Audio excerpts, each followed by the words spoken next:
en el capítulo 5. Ahí me dijo el pastor que tenía que predicar, yo no sé si han llegado ahí, ya llegaron al capítulo 5, ¿no es cierto? Sí, ya, perfecto. Entonces, vamos a estudiar desde ahí, ya lo leímos el pasaje, y quiero ir deteniéndome en algunas cosas bien interesantes. Pero lo bueno, lo lindo es que aquí tenemos la enseñanza del apóstol Pablo, que está casi haciendo una conclusión de lo que ha venido hablando en los últimos dos capítulos, capítulo 2 y capítulo 3 y capítulo 4. El apóstol Pablo ha estado enseñando acerca de un tema fundamental. ¿Cuál es ese tema? ¿Alguien escucha por ahí atrás? A ver, ¿quién? La justificación, ¿sí?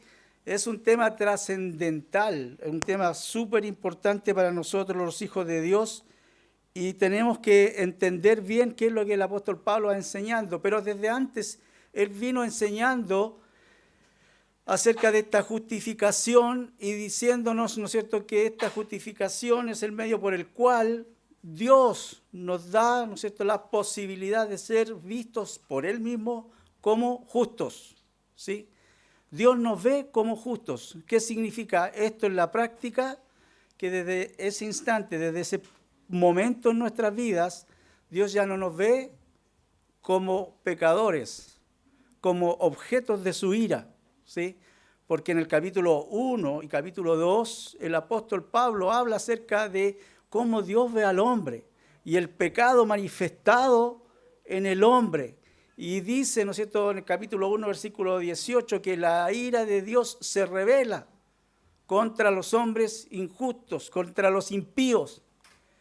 Y en esa revelación de la gloria de Dios, Dios se muestra tal cual es, Dios santo, frente a un hombre pecador que merece y es depositario de la ira de Dios. Pero el capítulo 5, ahora el apóstol Pablo, después de haber mostrado un poco cuál es nuestra posición frente a Dios, quiere hablar acerca un poco de nuestra práctica. Y es por eso que aquí tenemos los beneficios de la justificación. Es como que si Dios hubiese tendido la mesa, ¿sí? Y yo sé que es buen horario para hablar de comida, ¿sí? Entonces tiende la mesa y nos invita a sentarnos a la mesa y decir, toma lo que quieras que está aquí. Y fíjense qué interesante, porque el apóstol Pablo comienza escribiendo ahí en el capítulo 5 y el versículo 1 dice, justificados pues por la fe tenemos. ¿Sí? Podríamos leerlo, ¿no es cierto?, más literalmente diciendo, ya habiendo sido justificados, o ya que habemos sido justificados. El apóstol Pablo presenta la justificación como un hecho consumado, como algo que ya ocurrió, una verdad que está asentada. Puesto que ya hemos sido justificados, es lo que podríamos decirlo, ¿no es cierto? Puesto que ya hemos sido justificados, y lo lindo y lo interesante de esto es que el apóstol Pablo se incluye en este texto, se da cuenta, ¿no es cierto?, el plural, y él dice, ya que hemos sido justificados, ahora tenemos. Y empieza a marcar o muestra básicamente en estos 5 versículos, 3 cosas que tenemos una vez que ya hemos sido justificados. Estos beneficios que son los que Dios nos pone ahí en la mesa para decir, disfruta de ellos, tómalos. El primero de ellos, obvio lo que dice el texto, ¿no es cierto?, es paz. Puesto que ya hemos sido justificados por Dios o por la fe, dice, tenemos paz para con Dios. ¿Alguien de ustedes me puede definir paz? ¿Qué es la paz? ¿O qué es tener paz? ¿Nadie? Ya, pero estamos hablando todavía, no lo metamos en el concepto teológico en sí, ¿no es cierto? ¿Qué es tener paz? Cuando una persona dice, lo único que quiero tener es paz, tranquilidad, ¿sí? Y normalmente cuando hablamos de paz, entendemos ese concepto, ¿no es cierto? El que yo quiero estar tranquilo, quiero estar en paz, que nadie me moleste, ¿sí? Es lo mismo que lo que nos ofrece el Señor Jesucristo, cuando en el capítulo 14 del Evangelio, en el versículo 27, Él dice, la paz os doy, mi paz os dejo, no como el mundo la da, ¿sí? No se turbe vuestro corazón, ni tenga miedo. Ese tipo de paz es lo que nosotros estamos buscando, estar en tranquilidad. No queremos estar en conflicto con nadie. Pero ¿sabe qué? Esta no es el tipo de paz que está hablando el apóstol Pablo en este pasaje.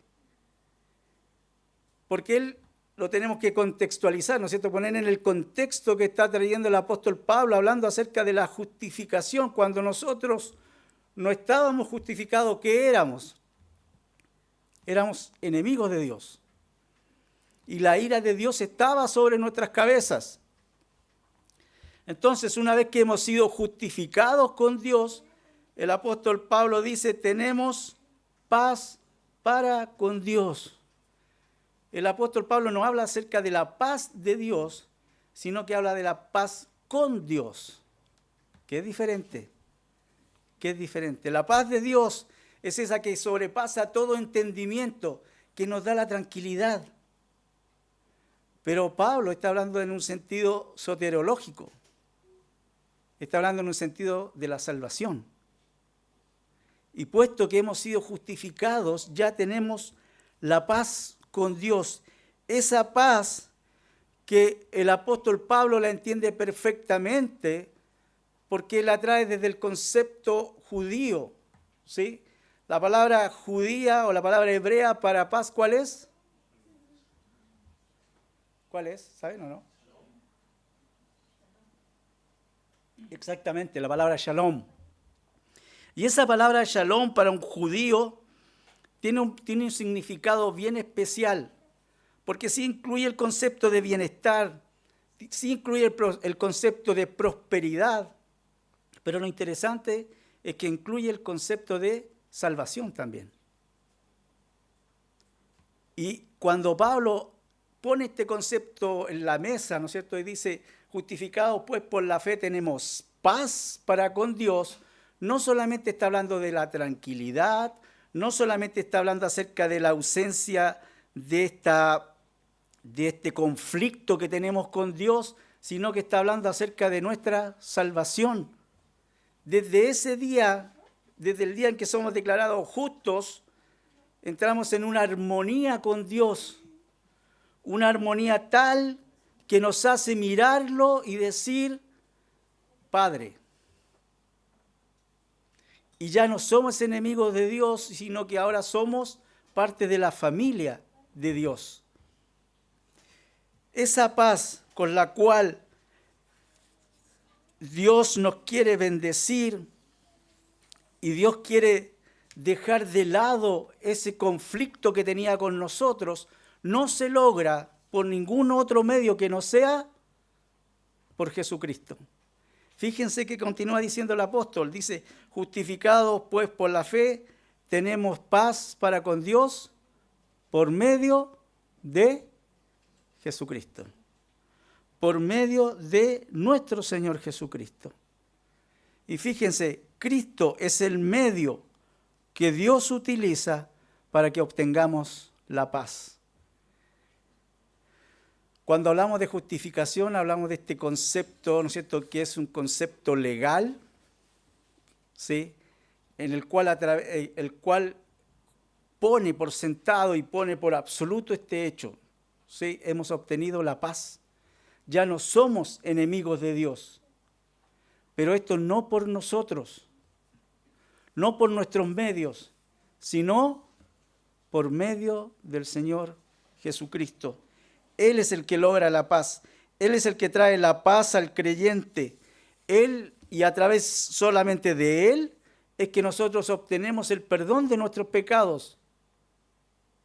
Y por eso el apóstol Pablo dice, justificados pues por la fe, tenemos paz para con Dios por medio de nuestro Señor Jesucristo. ¿Sabe que la simple fe no salva a nadie? La simple fe no salva a nadie. Lo que salva a la persona es dónde deposita su fe, o en lo que deposita su fe. Hay muchas personas en este mundo que tienen fe. No se crea que usted es el único que tiene fe en este mundo. Hay muchas personas en este mundo que tienen fe, pero no todas depositan su fe en el lugar correcto. Y esa es la diferencia que quiere hacer el apóstol Pablo cuando dice, ¿no es cierto?, que tenemos fe por medio de nuestro Señor Jesucristo. Porque el Señor Jesucristo es el medio, pero el modo es la fe. El modo de alcanzar la paz es la fe. ¿La fe en qué? ¿En qué tengo que creer yo? Uy, yo pensé que todos iban a hablar inmediatamente. El pastor Omar me dice, cuidado porque la gente está muy habladora, está buena para echar chistes, y yo los veo aquí todos serios mirándome, yo venía dispuesto a que conversáramos. A ver, ¿qué es lo que tengo que creer? En Cristo, ¿sí? Bien. Pero le aseguro una cosa, que si yo salgo ahora y me paro ahí en la feria y le empiezo a preguntar a toda la gente que pasa ahí al lado mío, ¿tú crees en Cristo? Y la mayoría me va a decir sí. ¿Eso lo hace salvo? ¿Qué lo hace salvo entonces? ¿Qué nos hace salvos? Ahí está la diferencia. Si no es simplemente el hecho de creerlo, porque yo creo en muchas cosas. ¿Usted no cree que existió un hombre que se llamaba Bernardo Higgins? ¿Cree o no cree? Pero si usted nunca lo vio, conversó con él, habló con él, ¿por qué lo cree? ¿Por qué me lo enseñaron? Los libros de historia registran eso. Y los libros de historia también registran que existió un hombre que se llamó Jesús, que fue un gran profeta, que fue un hombre de bien. ¿Eso nos hace salvos? No. Lo que nos hace salvos es creer que ese hombre vino y habitó entre nosotros. Ese hombre fue Dios mismo, el Emmanuel, que habitó entre nosotros y vino con un propósito, el dar su vida en rescate por cada uno de nosotros. Cuando yo creo en eso, acepto, ¿no es cierto?, el regalo que Dios me ofrece, soy salvo. Cuando yo le creo a Dios, eso es fe, creerle a Dios. Y guarde este concepto, porque este concepto es muy recurrente en este pasaje. Creer a Dios significa que Dios me prometió. Recién cantamos todas las promesas del Señor. Y hay un montón de promesas, pero la promesa fundamental es esta.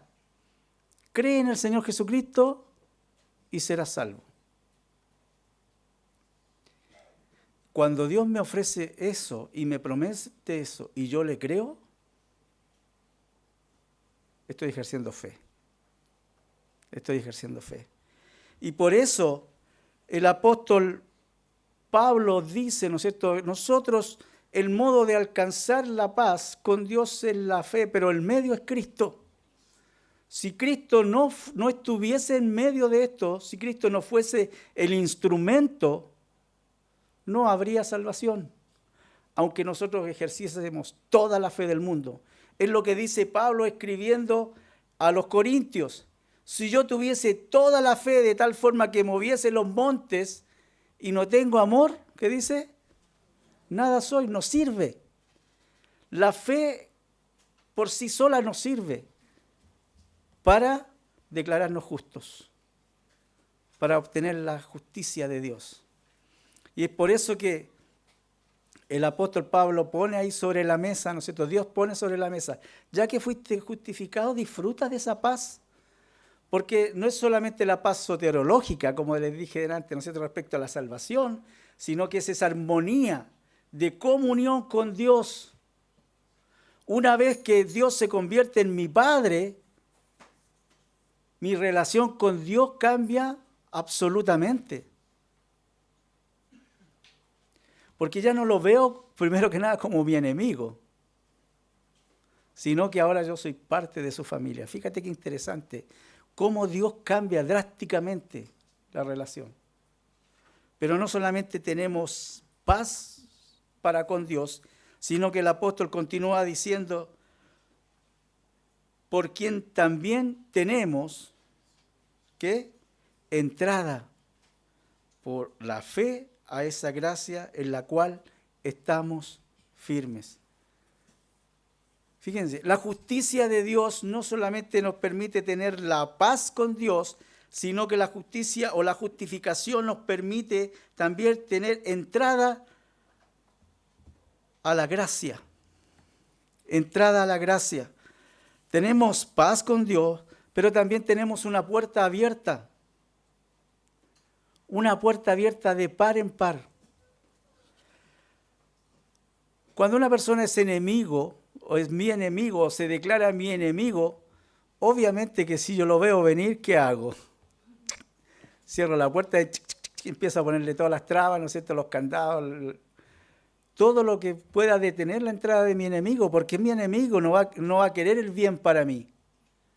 Pero cuando Dios nos declara a sus amigos, nos declara parte de su familia, somos justificados, tenemos entrada abierta, libre acceso a la gracia. A la gracia. Y en esa gracia estamos firmes, dice el apóstol. Fíjense que interesante, porque muchas veces cuando hablamos acerca de la seguridad de la salvación, este no es un versículo al cual recurremos normalmente, ¿no es cierto? Pero aquí este versículo está hablando acerca de eso. Una vez que tú fuiste justificado por Dios, el Señor te abre las puertas. Dios te abre las puertas. ¿Sabe cómo lo dijo el Señor Jesucristo? Fíjense, acompáñenme a Juan, capítulo 10, el Evangelio de Juan. El capítulo 10. El Señor Jesucristo lo dijo de esta forma.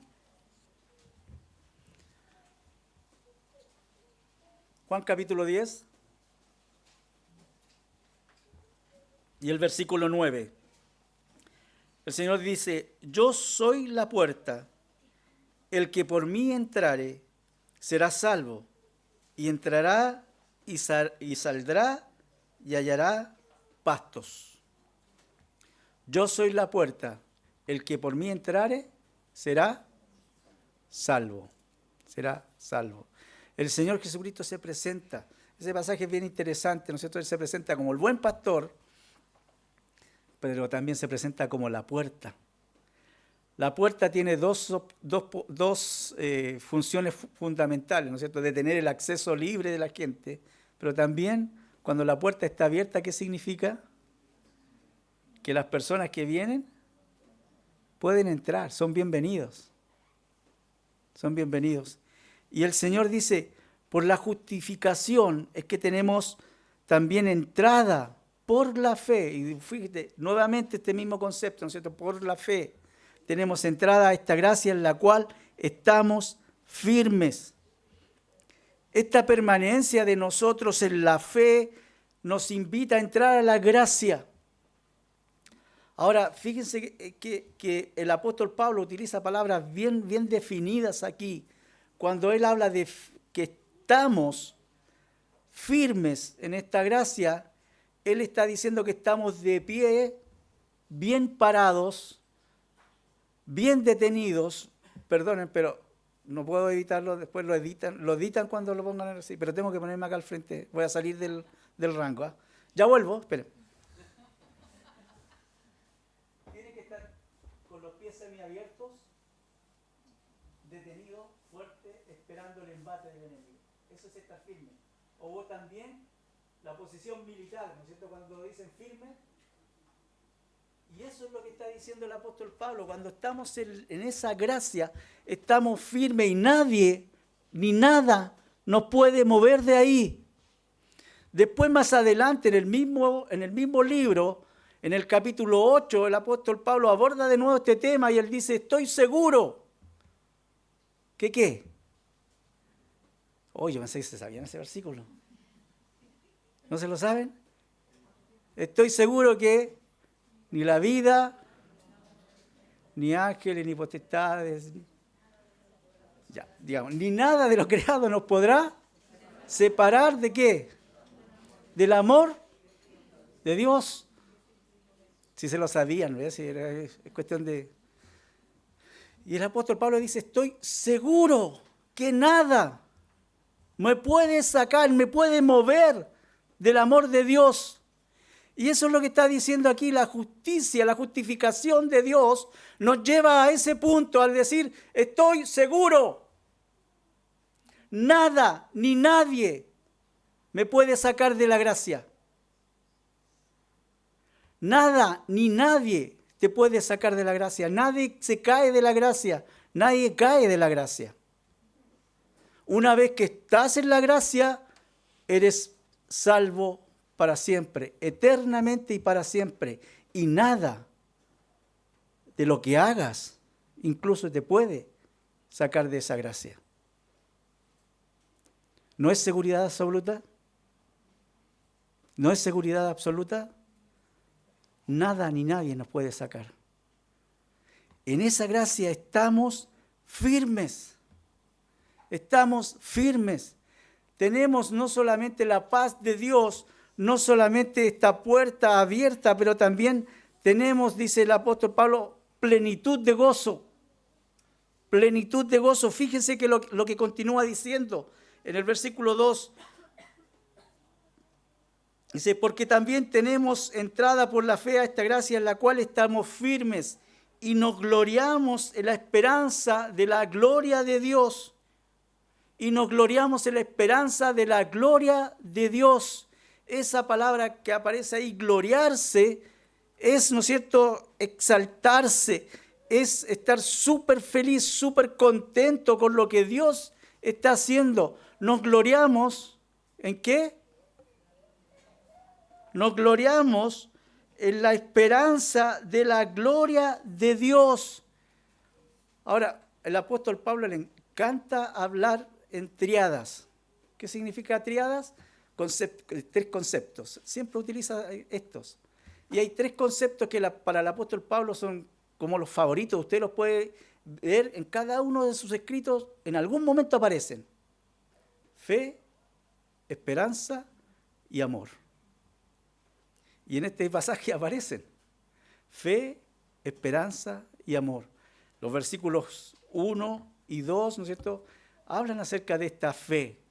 En el versículo 2 al final, versículo 3, hablan de la esperanza y después el versículo 5 va a introducir el amor, el cual después va a profundizar un poquito más cuando hable acerca, ¿no es cierto?, de que Dios muestra su amor para con nosotros en que siendo aún pecadores, Cristo murió por nosotros.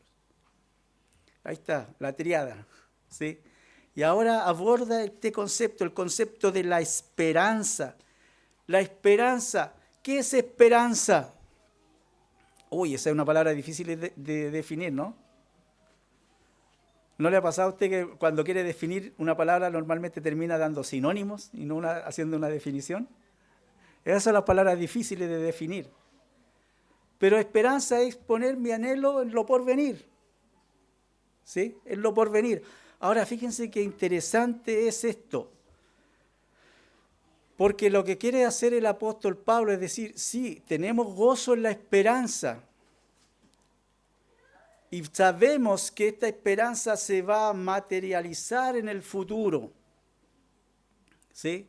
Esa es la esperanza escatológica, ¿sí?, en lo porvenir. Algún día esta esperanza se va a materializar. ¿Y cómo se va a materializar? ¿Cuándo?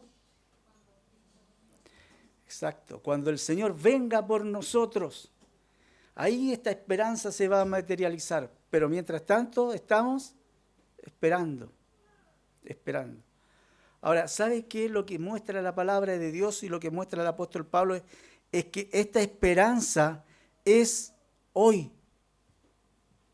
Y es un concepto medio extraño, ¿no es cierto? Porque el apóstol Pablo le dice a Timoteo, aguardando la esperanza bienaventurada y la manifestación gloriosa de nuestro Señor Jesucristo. Le escribe a Tito en el capítulo 2, versículo 13. Estamos esperando la manifestación de nuestro Señor, ¿sí? En algún día el Señor se va a manifestar. Y ahí en ese momento se va a consumar nuestra salvación. Pero hoy, ¿qué somos? ¿Hoy qué somos? Tan, ¿cómo es? Chan, ¿sí? Porque si yo voy a ser salvo cuando el Señor me venga a buscar, ¿qué soy hoy? Exactamente lo mismo, mi querido hermano. Salvos. Salvos. No por lo que nosotros decimos, sino porque tenemos una palabra segura y firme, como un ancla, dice el autor a los Hebreos. La palabra de Dios que nos dijo, el día que te justifiqué, eres salvo. Y si bien nosotros estamos esperando la consumación, el gozo que nosotros tenemos hoy, ese gozo que debe ser pleno, absoluto, es el que nos hace mirar al futuro. Mirar al futuro y decir, gloria a Dios, el Señor viene. ¿No tiene la costumbre de decir amén aquí? ¿No? ¿Sí? No, pregunto por si acaso. ¿Sí? Yo esperaba que alguien dijera amén, por lo menos, el Señor viene.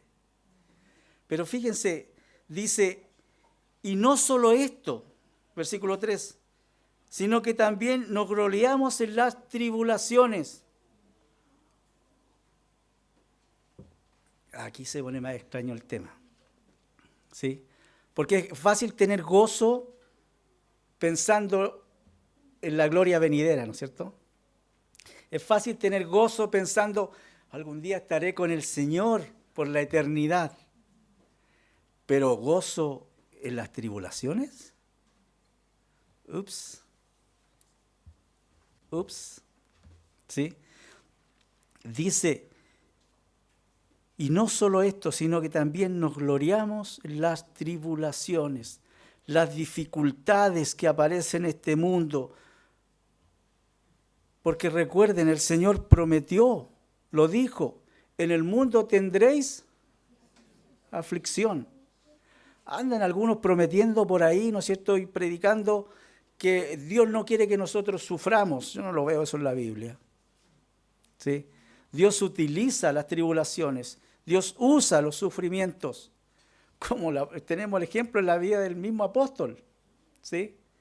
Él habla de sí mismo como un hombre que sufrió mucho, puede leerlo en el libro de los Hechos. Si están, según entendí, están estudiando eso en la escuela dominicana, ¿no es cierto?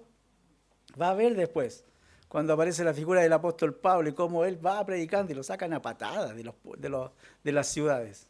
Lo dejan tirado, medio muerto. ¿Y qué hace el apóstol Pablo? Gloria a Dios, se sacude, ¿no es cierto? Sacó el pueblo y va al siguiente pueblo. Y él se gozaba en eso, en el saber que estaba teniendo tribulaciones, dificultades, porque él amaba a Dios y lo estaba haciendo con ese propósito, el propósito de glorificar a Dios. Fíjense, la tribulación siempre en la Biblia está conectada, está vinculada al concepto de fe. Yo sufro porque Dios quiere hacer algo en mi vida. Y es por eso que existe esta sucesión de cosas que el apóstol está diciendo. Fíjense, dice, y no solo esto, sino que también nos gloriamos en las tribulaciones, sabiendo que la tribulación produce paciencia. Dios no envía la tribulación porque es un Dios malo, ¿sí? Porque simplemente disfruta el vernos sufrir. No, Dios quiere hacer algo en nosotros. Y el apóstol Pablo dice, fíjense, sabiendo, mi querida hermana, nosotros sabemos qué es lo que Dios quiere. Conocemos el actuar de Dios. Entonces no nos debe sorprender. No nos debe sorprender que viene la prueba, que viene el sufrimiento. Porque lo que Dios quiere hacer es un trabajo en nuestra vida, sabiendo que la tribulación produce ¿qué? Paciencia. Ahora, este término, ¿no es cierto?, esta palabra que aparece allí, es la palabra paciencia, ¿no es cierto?, pero tiene que ver con la idea de soportar. ¿Sí? De soportar. no es simplemente el hecho de mantenerse estoico, ¿no es cierto?, frente a las circunstancias y yo las soporto, que vengan a mí nomás. No. Lo que está diciendo el apóstol Pablo es el ejercicio de la fe.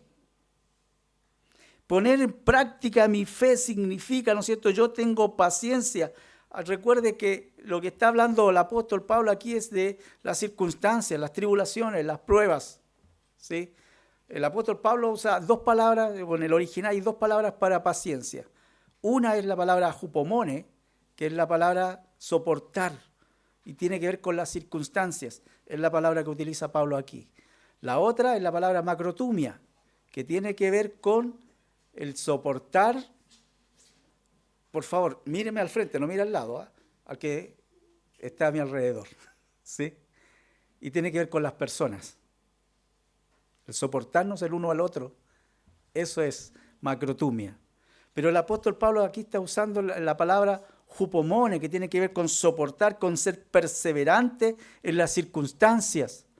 Cuando viene la prueba, lo que Dios quiere hacer en nosotros es que nosotros aprendamos la perseverancia, a poder soportar las pruebas mirándolo a Él, ejerciendo esta fe, que la fe sea la que nos motive, ¿no es cierto? Y por eso dice el apóstol Pablo, nos gloriamos sabiendo. Yo me gozo porque yo sé cómo es que actúa Dios, porque sé que esta prueba que me está ocurriendo, lo que me está pasando en este momento, es porque Dios quiere que yo crezca en paciencia. ¿Por qué? Porque la prueba produce paciencia, pero la paciencia produce ¿qué? ¿Qué dice el texto? Dice, fíjense, la paciencia prueba y la prueba esperanza. Se saltaron uno, ¿sí? Prueba.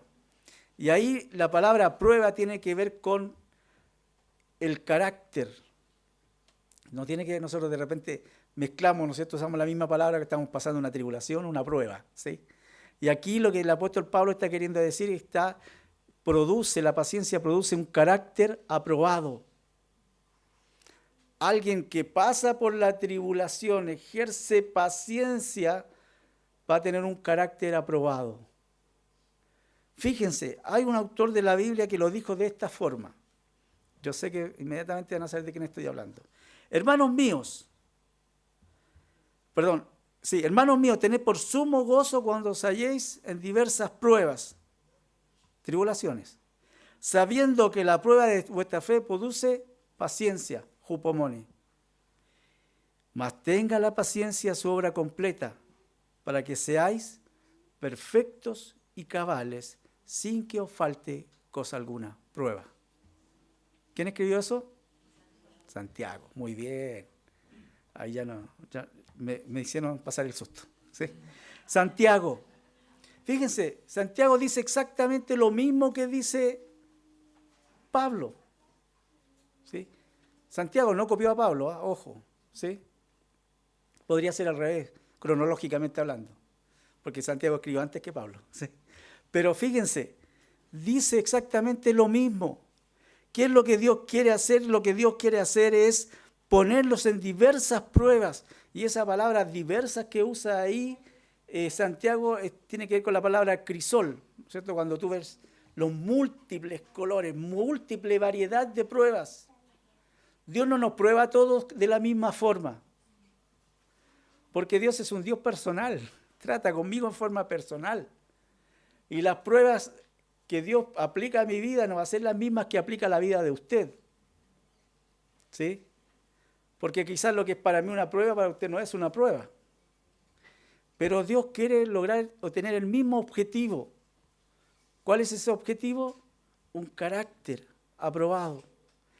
Un carácter aprobado para que seáis perfectos.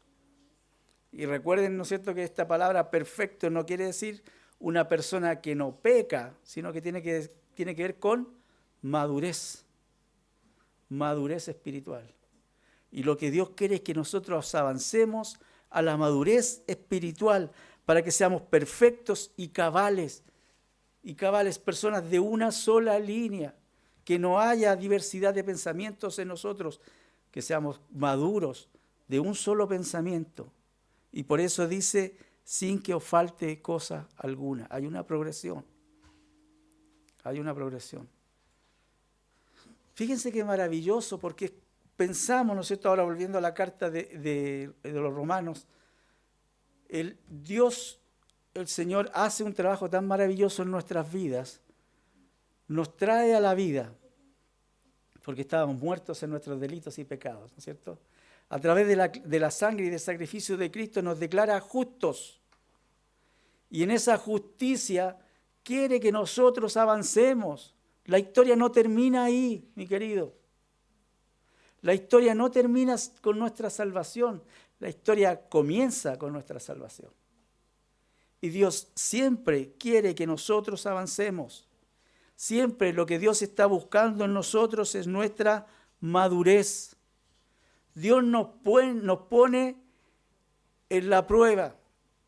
Y Dios quiere probarnos y quiere que nosotros salgamos relucientes y puros como el oro que es puesto ahí en como el orfebre pone el metal en el, ¿cómo se llama? ¿Cómo se llama? El crisol, perdón. En el crisol, para separar el metal puro de la impureza. Dios quiere hacer en nosotros eso. Dios quiere actuar como el jardinero que va a ir podando la parra para sacar las cosas que no están buenas. ¿Sí? Eso es lo que Dios quiere en nosotros, que avancemos a la madurez. Y fíjense, el apóstol Pablo, me encanta cómo escribe el apóstol Pablo, porque siempre hace como un círculo, ¡tuc!, y termina en el mismo punto. Empezó hablando de la esperanza y termina hablando de la esperanza. ¿Cierto? Y dice, volvamos al versículo 3. Y no solo esto, sino que también nos gloriamos en las tribulaciones, sabiendo que la tribulación produce paciencia, la paciencia prueba, y la prueba, esperanza. Y esta esperanza, dice, no avergüenza. Esta esperanza no avergüenza porque el amor de Dios ha sido derramado en nuestros corazones por el Espíritu Santo.